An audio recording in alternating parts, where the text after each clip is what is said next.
Greetings! Welcome back to Old Ways Rising Farm. As you can see, we're back in the Nerd Nook with a whiteboard, which means we have a permaculture chalk talk going. This one is a very important topic. Anybody who's doing a garden, who's involved in agriculture, who's involved in any kind of conservation, is going to want to know a few things about soil, what makes it up, where it comes from, and how it works. Okay. Now, soil is a vastly complex system. It involves both the non-living abiotic features of the soil, the detritus of dead things, the sand, the clays, all of that. It involves the life, right? The worms, the insects, the nematodes, the fungi, the bacteria, all of the living things in the soil. And it involves the climate and the geography in which that soil occurs. Okay? If I try to talk to you about all of those things in their full gory detail are literally multiple semester-long college classes worth of information, right? So clearly, we ain't doing all of that in this little chalk talk. What I want to talk about are the points of the key points related to the abiotic functions. We're not talking about the life in the soil, we're just talking about the medium for this one, okay? The life in the soil, there will be more chalk talks on, upcoming on the life in the soil. We're also not going to get into a great deal of the chemistry of the soil. Again, that's a lot more than the scope of one thing. We're going to talk about, the inorganic medium. And to some extent, the dead organic components of the medium. The other things will happen later. We'll talk about cation exchange. We'll talk about soil pH. We'll talk about the life. But there's plenty of rainy days and boring days in winter where we can pick all of those things apart, right? So just the basics of the medium itself is what this one is about. So there's three different ways, three different terms that you'll see when we start discussing soil, the soil as a medium, right? You have soil texture, soil structure, and soil horizons. Okay, they're the three big terms.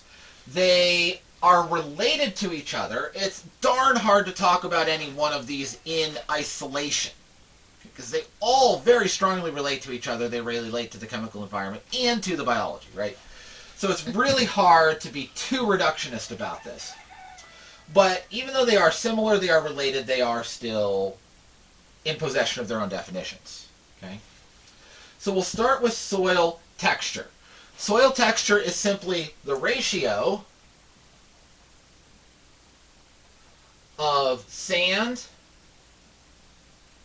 silt, and clay. Okay? The ratio of sand, silt, and clay in your soil. Now, the difference between these is particle size. Clay is a little bit more complicated, but still there's particle size definition. So sand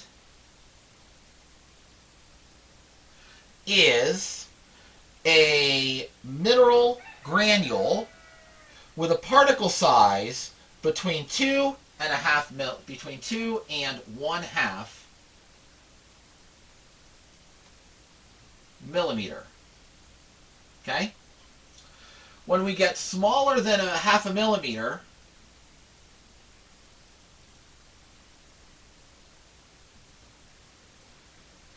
all the way down to 0.002 millimeters. Okay, all these numbers are millimeters. That's a silt particle, from 1/2 millimeter down to 0.002 millimeter. Okay, then clay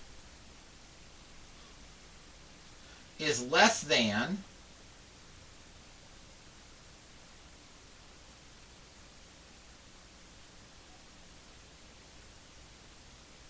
0.002 millimeters. Okay.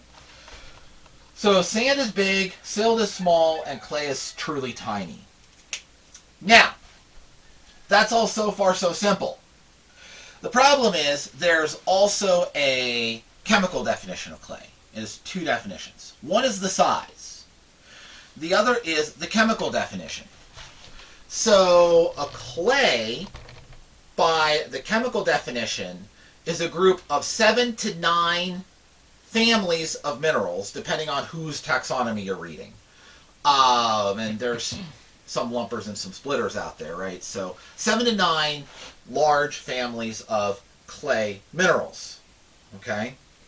The two clay minerals that are most important for, actually making pottery are kaolinites and smectites. And they form, all of the clay minerals form from the weathering of feldspars. So as quartz weathers, it just goes down through here.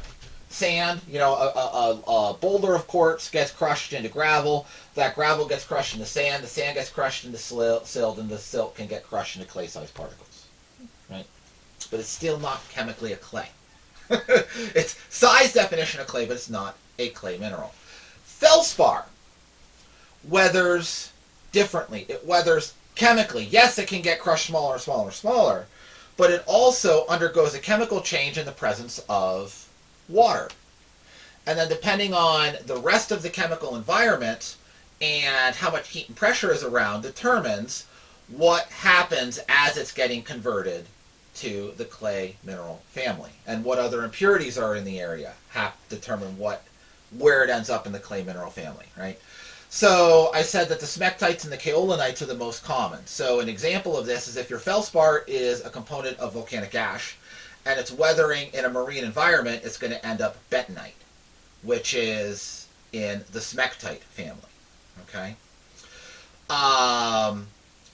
If your feldspar is under other conditions and it gets crushed under high pressure as part of the weathering process, it'll end up a mica or a vermiculite, which is another clay mineral family. What they all have in common is that they are hydrated aluminum silicates. Okay, so clays are aluminum-rich materials. As this weathering progresses, if your clay weathers in a dry, tropical, terrestrial environment, it will go all the way to the ultimate extreme, which is bauxite or aluminum ore. Okay, but that only happens in dry, terrestrial, tropical regions, right? So again, all the climate is an impact, where it's weathering is an impact, and that's also why China and Australia have together like 99% of the aluminum in the world, right? We have no aluminum in the U.S. It's just a thing because we don't have the right historical geological conditions to allow the formation of bauxite ores, right? Well, all clays are aluminum rich. They're not rich enough to smelt aluminum out of, okay? And even bauxite is hard to smelt. It's one of the hardest ones to smelt. That's why aluminum is so expensive. So the clay minerals all have something in common other than being hydrated aluminum silicates, and that is they have a platy physical structure.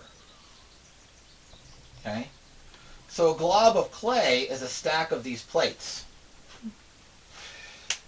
Inside of those plates, I'm going to use a few chemical terms I'm not going to define because we'll pick it apart in another video, but I have to use them to say what I'm going to say, is that they have a lot of polar regions within these plates. Okay?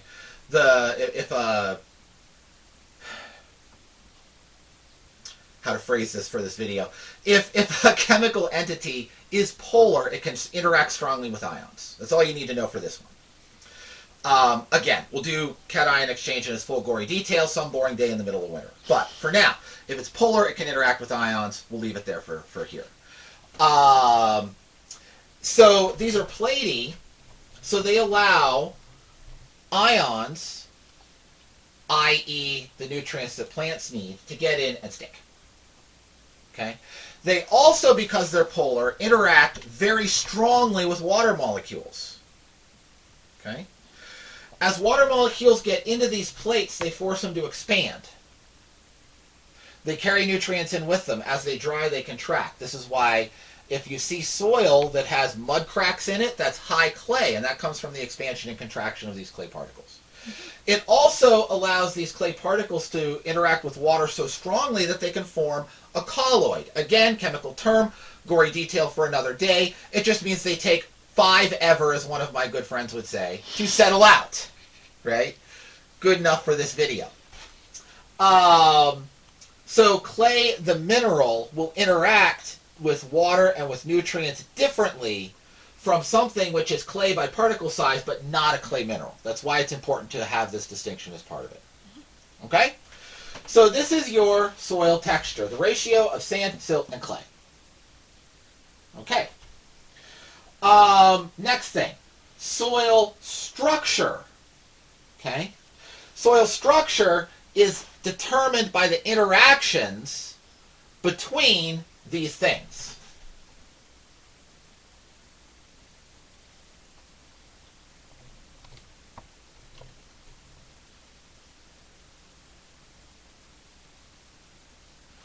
The interactions between your sand, silt, and clay.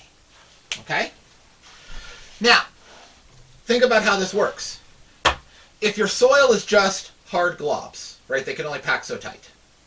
So you'll have a very granular, if you have only sand and silt. Okay? It's very granular, right? So these globs can get in contact with each other, but they can only pack so tight. There's a lot of airspace for air to flow through and water to flow through. So it'll be very well drained, possibly excessively drained, very well oxygenated. Okay, there will be no real barrier to water movement. Okay, so you have a sand dune. We don't like garden sand dunes, right? If you have nothing but clay, these will pack really tight together. They will absorb a tremendous amount of water and nutrients because of all of those other chemical interactions that we'll talk about another day. But they will store that water and nutrients in a way that they really never get back out. Right? So clay can store an insane amount of water and an insane amount of nutrient, but it's not permeable. It's hard. This is your hard pan.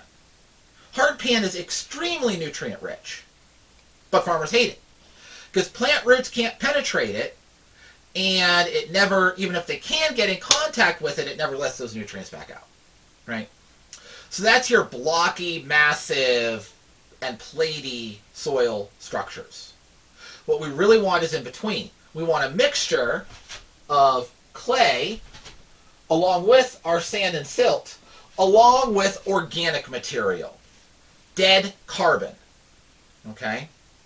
That will form an aggregate soil structure where the clay, because again, polar molecules are amazing things, can act as a glue, which will loosely bind the sand, the silt, and the organic material into little prills or aggregates, which will still hold large amounts of water, but they'll hold it like a sponge, not hold it like a bank vault. Okay?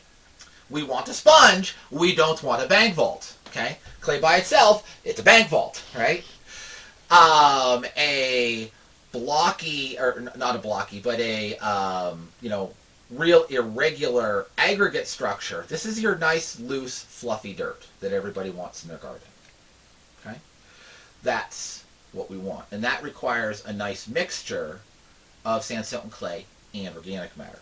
Now, if you have these three in equal ratios, your soil texture will be described as a loam. A loam can still be a poor soil if you don't have organic matter in to work with and modify this bank vaultiness, ion exchange, of the clay. Okay? We need the organic matter, we need the humic acids, we need the soil life that comes with that organic matter in order to get our nutrients out of the bank vault. Okay? So that's your soil structure. When we do something like add peat moss to a soil, we're modifying the soil structure. Okay? We're not adding nutrients, we're not doing anything else, we're just modifying the soil structure. And this is, in truth, one of the most important things that organic matter will do for you. And any organic matter will do it. Okay? It can be peat moss, it can be compost, it can be biochar, right? Any organic matter will modify the soil structure and help get our nutrients out of this bankful. Okay? Now, soil formation. This is this little thing I put across the top. I want you to drill this into your head. Soil comes from parent material, climate, and time. Okay? And if you think what's happening, you start with a rock. Okay? You start with a rock. A glacier scraped everything off. A volcano spit lava over everything. A landslide stripped all the soil away, so we're back to bedrock, right? You start with a rock. Now what happens? Well, the rock's going to weather. You have chemical weathering, you have biological assisted chemical weathering, you have physical weathering, which is like sand blasted in the sand kind of weathering, in a sandstorm kind of weathering, right? And water erosion. But the rock's going to start to break up. Okay? Now, once the rock starts to break up, you have habitat for biology. You really don't get soils without biology. Okay?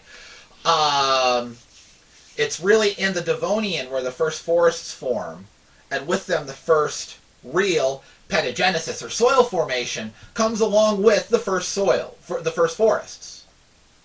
Right? So you have, without biology, as fast as the rock weathers, it's washed away. So yeah, you'll have some holes that fill up with sand, but that's not very interesting, right? That's, science fiction desert planet. They're boring. We don't want to live there. We want to live on nice green earth. So the biology and the plant roots and the fungal, even more important than the plant roots, the fungi, hold those aggregates together. Okay, we'll talk about soil biology again in another video, but it is part of this, right? Now, two things are going to happen. Soil builds from the bottom. So here's my first little bit of soil. Soil builds from the bottom as acidity of rainfall, acidity from decaying organic material, the fungal action, and things like that drive the bedrock lower, and more of it weathers to soil. Through physical breakup, through frost cracking, and through the disintegration of feldspar into clay. Okay? This is what's called a primary clay, where you have a feldspar-rich bedrock, and it just disintegrates into a lump of clay gradually from the top down. Here's my original soil, now bedrock's below it. But now we have living things which allow that soil to hold together. They're dying and building from the top up. So soil builds in both directions. Okay? But, as you can imagine, the factors that are allowing, compost to form and build the soil up, and the factors which are allowing rock to disintegrate in clay and build it down are going to lead to different local structures. Very different local structures. Okay? And on top of that, you have climate, you have rainfall, you have water movement. I'm going to talk about this from the perspective of a temperate, summer wet region. I will talk about the diversity of this briefly in a bit. But in a temperate water, summer wet region, the net percolation of water is from top down. Right? So the top layers of soil are constantly being leached. Okay? In a summer dry region, it's the reverse of that. If evaporation exceeds precipitation, the water's going to leach upward. That's going to have a big impact on the nutrients. Talk about that. But all of this leads to soil horizons. Okay? Soil horizons are this. This is the simplest possible version. There are other horizons that you can get in certain circumstances, but this is kind of the most, me being a lumper, not a splitter, and the most universal conceptualization of soil horizons. Okay? Yes, I know there's more. Stop typing the comment. So, this is the simple version. O stands for organic.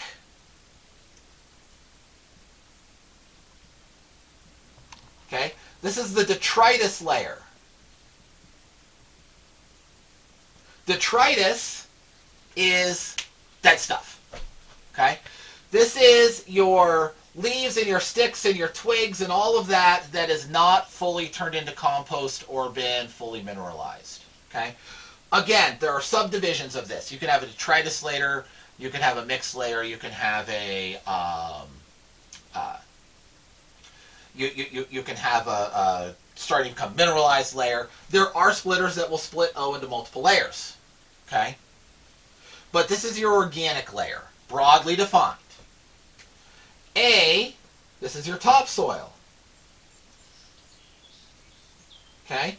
The characteristic of topsoil is that it's a mixture of organic and mineral particles. Okay? So this A layer started out as a mineralized layer, but as the O layer formed on top of it, right, if you imagine A is where our original onset of pedogenesis was. Okay? This is the original weathered soil. It started out as weathered rock. Plants grew on and you got an organic layer up top. Okay? Now, what happens? Well, worms happen, and groundhogs happen, and chipmunk burrows happen, and anthills happen. And you have, this is called bioturbation, the action of animals to mix soil levels, and you get an extra layer of stratigraphy building in here, which is a mixture of organic particles that critters brought down, and some of the top of this would have been O layer, and critters also bring, like your anthills, mineral up. Okay? So this is your mixed layer. That's your topsoil. Okay? True topsoil. Most of what's sold as topsoils really should be labeled clean fill, but that's another topic altogether. This is your true topsoil. If you live in North America, you probably don't have any. Sad but true.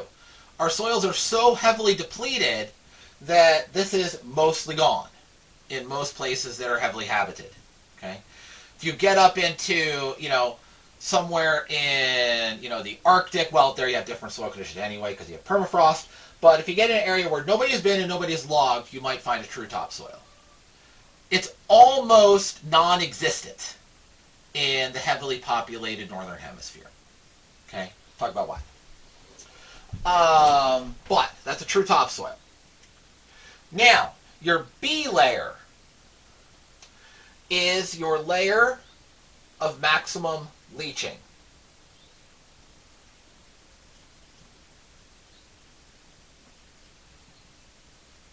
Okay? Your C layer is subsoil. Okay? This is your layer of maximum deposition. I'm abbreviating here a little bit. Okay? Subsoil is your layer of maximum deposition, and subsoil is mixed with parent material,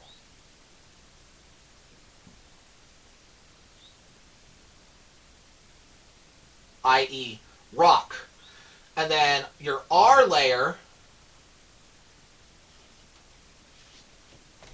is called R layer because that's your bedrock. Okay?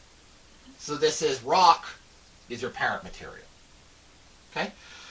So C layer has rocks in it.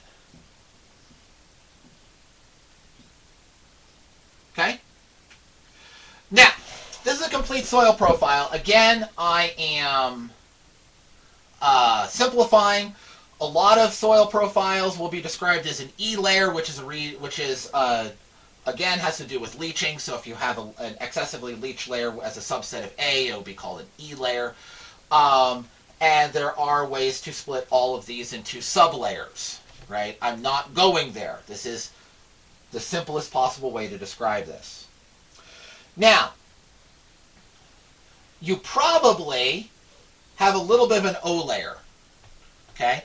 If you have a graded site that's seen a bulldozer, your O layer is limited to nothing more than a little thin film of duff from your grass. Okay? If you have a site that's been forest for a while, you'll have some leaves on the ground. That's your O layer. Okay? My soils, where I'm gardening, I have this, and all of that's been nuked. And that's the common condition.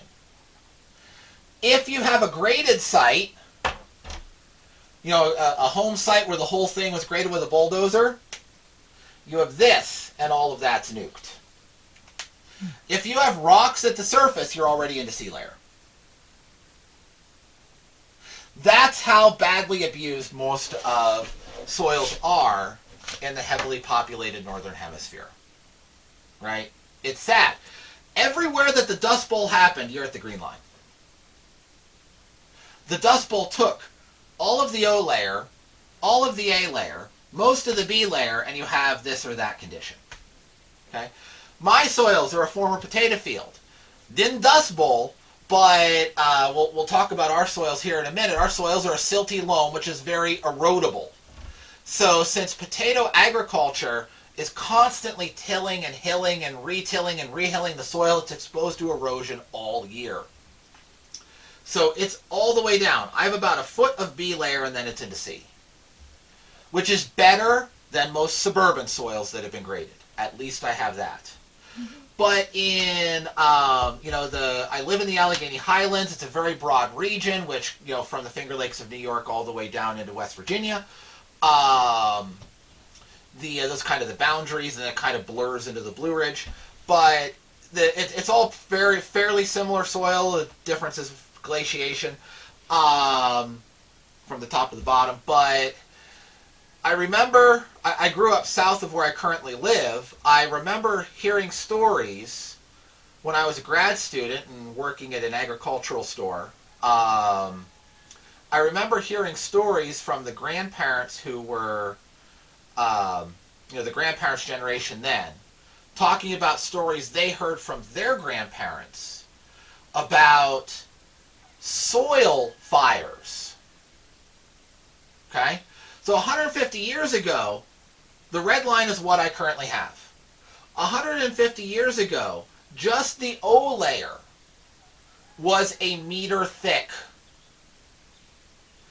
And they would have problems with having a campfire or burning some trash, and the ground would catch on fire, and they would have peat fires that would last for years.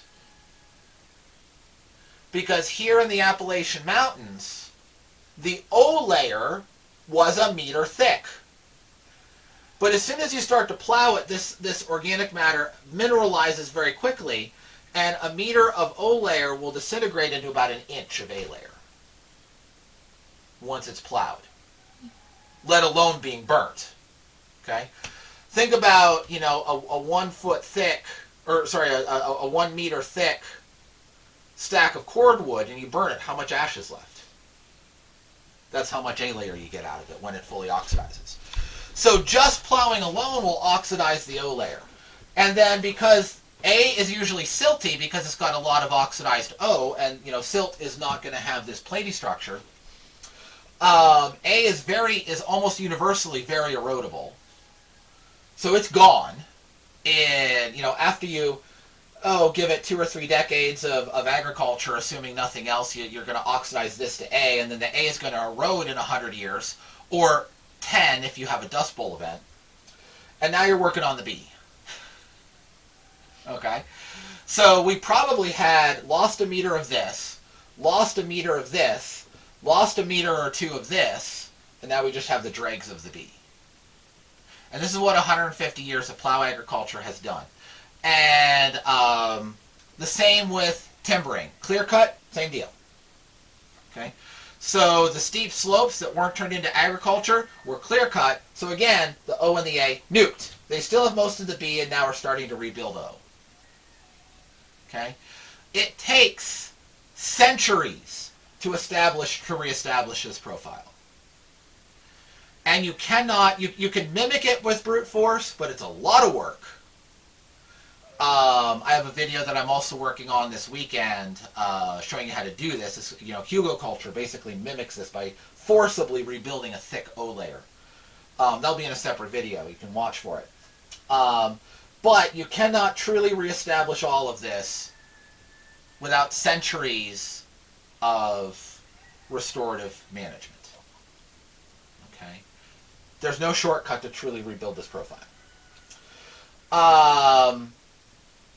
So, the last thing I want to talk about here in terms of background is chemical gradients. So as we move up, when we're closer to the top, we have more oxygen. Okay? As we go down, you know, again, I'm drawing this for a summer wet climate. Okay? As we go down, we have leaching. So more leached.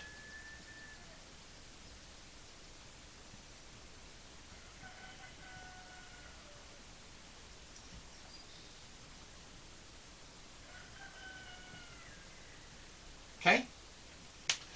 Now, you're not just leaching nutrients, you're also leaching clay. So the clay will wash out from the coarser materials and leach down. So as you get to lower and lower layers, you tend to have more silt and more clay, smaller pore size, which in addition to having less oxygen, because you're further away from the atmosphere, sorry, I just erased my 2, leads to anaerobic conditions eventually, and anaerobic bacteria growth tends to acidify the soil. So as you go down, again, there are exceptions. If you're in a limestone region, you have a completely different game, but I'm talking about average. You're going to end up being more acidic. Okay? Now this combination of less oxygen and more acid means that metals are more soluble. They can dissolve easier at the bottom of this profile than at the top. Okay? So down here, you can start to have iron and even some aluminum minerals dissolved and diffusing. Remember, diffusion is not directional, it's up and down. Okay? So we have some iron ions, you know, diffusing up and down until they work up to a point where there's enough oxygen that they're no longer able to dissolve, and then they precipitate out as iron oxides and aluminum oxides. Okay? That's your hard pan.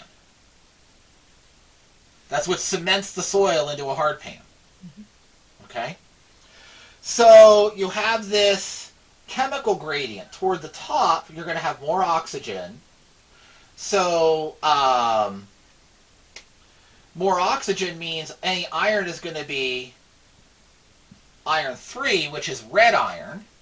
You can see this in some soils, that there's a reason for this. Whereas down here where we have less oxygen, you can get iron 2 plus ions, which is yellow iron. And as you move up, you know, yellow, so soils that are depleted in oxygen, it's called a reducing condition. Again, gory chemistry later, another video. You're going to have colors tending toward the yellow and the green. Up here you'll have colors tending toward the red. In the middle you can have colors tending toward the brown. Just because of the ratio of the iron 2 and iron 3 ions. Right? And where you transition, iron 3 does not dissolve in water. Pretty much, period, end of story. Very few exceptions. And they're all strongly acidic. Iron chloride, like that's an exception. They're all strongly acidic. Iron acetate can dissolve. Iron nitrate can dissolve. But again, all of those we're talking about very acidic conditions. Down here where we don't have the oxygen, iron 2 is much easier to dissolve. Okay? So it can migrate up until it hits that level and then precipitate out in a plate. Gives you your hard pan. That gives more to our soil profile when you get hard pans and fragipans and things like that forming from this chemical precipitation. Okay? So that's important to note.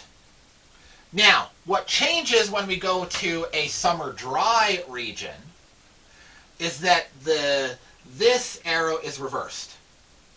Leaching goes up because evaporation exceeds precipitation. Okay? So you end up with all of the dissolved salts moving toward the top, which gives you very fertile soils at the top. Usually fairly basic soils at the top because carbonates and things will migrate up.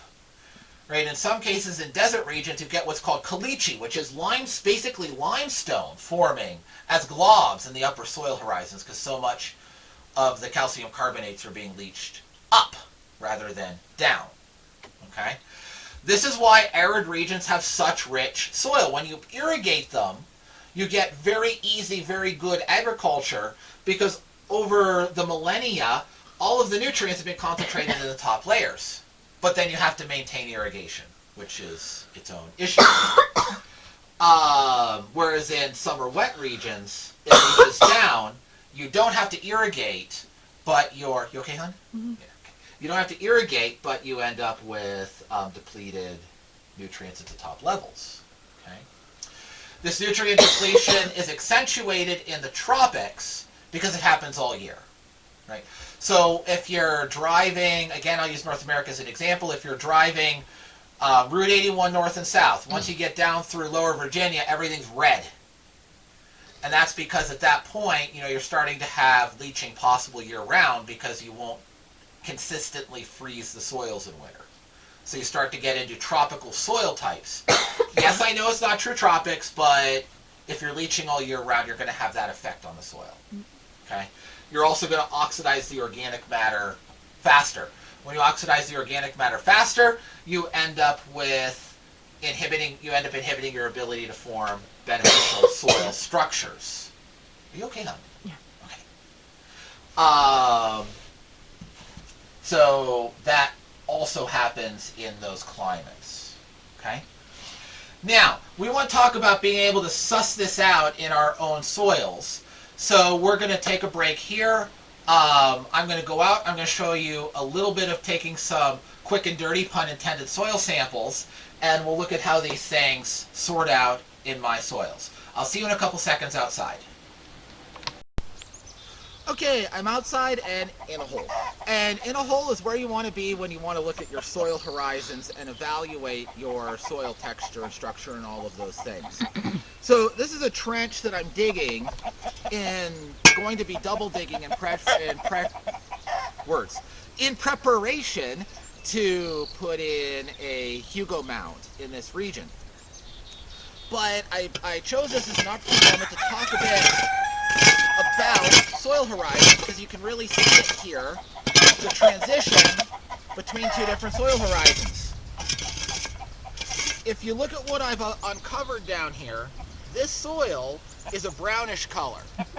Remember that from earlier in the chalk talk when we were inside, I mentioned that fully oxidized iron is red, fully reduced is yellow, and in between you get a brown color. Okay, so here this is intermediate, it's oxidation state. This stuff down here that's very yellow is highly oxidized.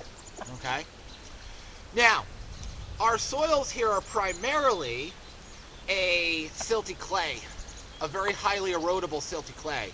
So all of the upper horizons are gonzo. And what we have left is, this is your B horizon and that C horizon. There's no topsoil left anywhere on this site. Okay? But here you can really see the transition between the two. So what I want to do here is I want to grab a little sample of these, and we're going to analyze the texture of the soil. It's a real simple procedure. Just want to scrape it up off the walls and get it into a canning jar. Okay.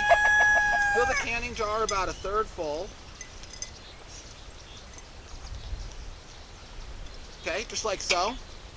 Now what we're going to do, is this in the frame, hon? Okay. What we're going to do is we're going to fill it with water and then shake it up. We'll let all the different particles settle out, and we'll be able to see what is sand, silt, and clay, and rock based on how quickly they settle out. So I want to do the same for the C layer.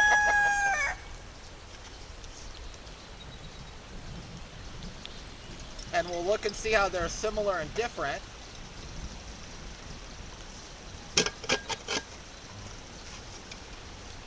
Here I would expect more similarities than differences, but there will be some. Okay. And I've got a jar of each. Are they in? Okay. So here's my B layer, here's my C layer. We'll take these inside, we'll fill them with water, we'll let them settle out for a day, and then we'll come back together up at the whiteboard and we'll talk about what all of this means. Okay.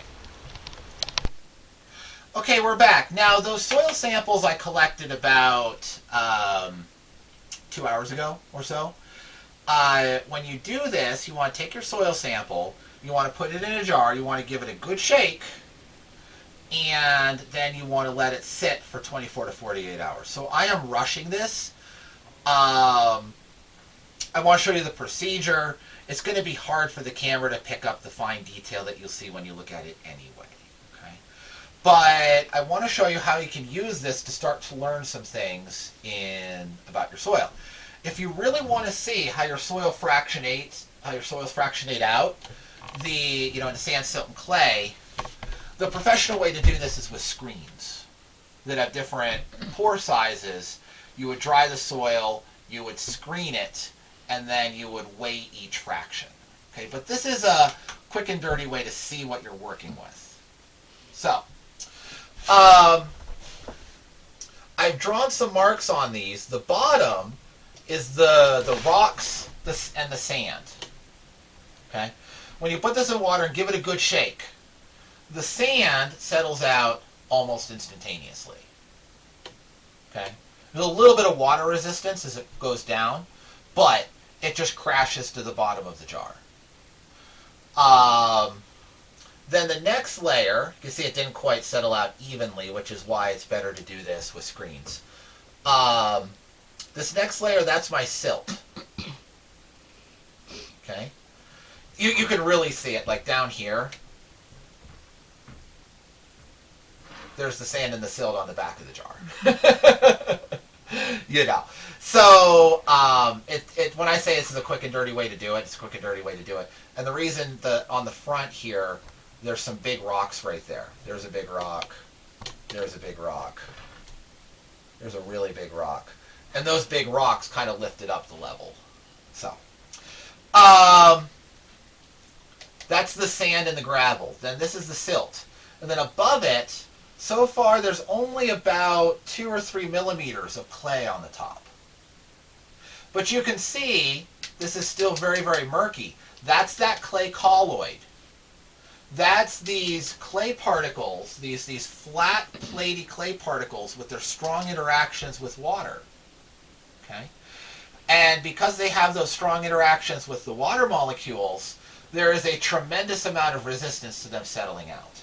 So to really do this, you want to let it settle until this water is completely clear. But the chemical difference doing it at this stage kind of makes the point I was making earlier. The clay interacts with water in a way that is fundamentally different from how the other particles interact. Okay? And you see how much sand and silt that I have. And that is, why my soil is so erodible. Okay? At the same time, there is a tremendous amount of clay, so it has some permeability problems, especially at the lower levels. This is the sea layer.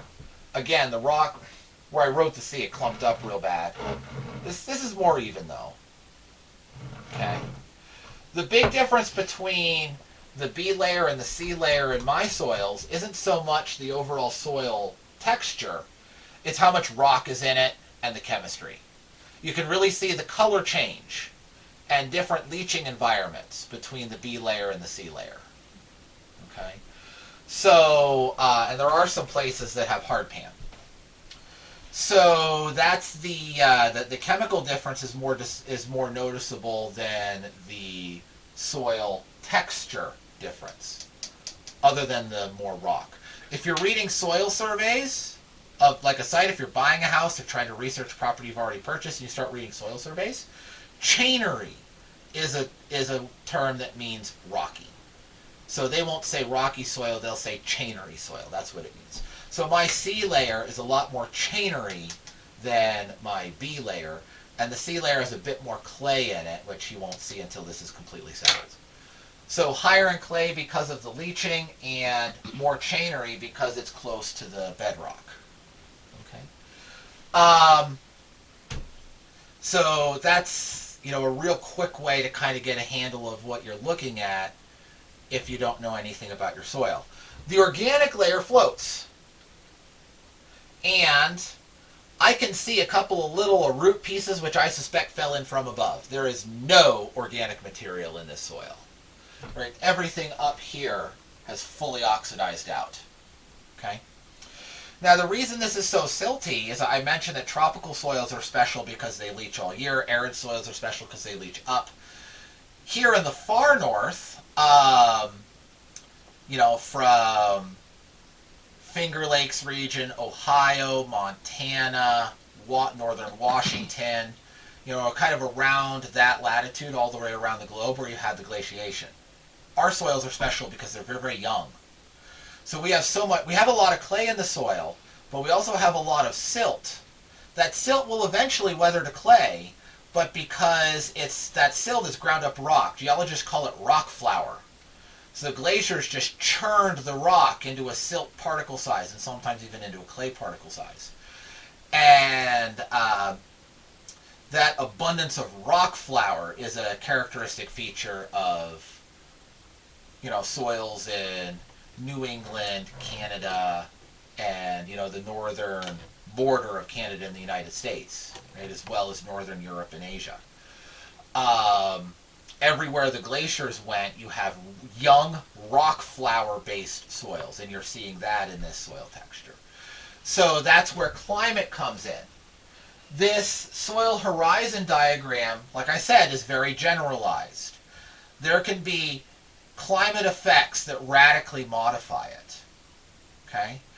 And then parent material can also radically modify it. If you compare the soils in western Pennsylvania and down along the Blue Ridge with the soils in the Shenandoah Valley, they're at the same latitude, but they're radically, radically different soils because, Shenandoah Valley, Ridge and Valley region, like the folded Appalachians, you have a lot of limestone deposits. Those limestone deposits are going to give you an inherently alkaline soil that will be high in calcium but low in other minerals because since it's alkaline, they can never dissolve. Whereas your soils in the uplands are going to be lime poor, iron rich. Okay? So that's where parent material comes in.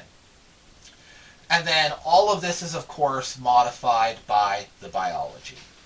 And that will be a future Chalk Talk. So, please stay tuned. We're going to talk about soil pH soon. We're going to talk about soil biology soon. We're going to continue fleshing out these ideas. And I hope that you find this useful and that you can find creative ways to apply this knowledge in your own gardens. So please, if you've enjoyed this, give it a thumbs up so that the algorithm knows to show it to others. And I will see you next time at Old Ways Rising Farm.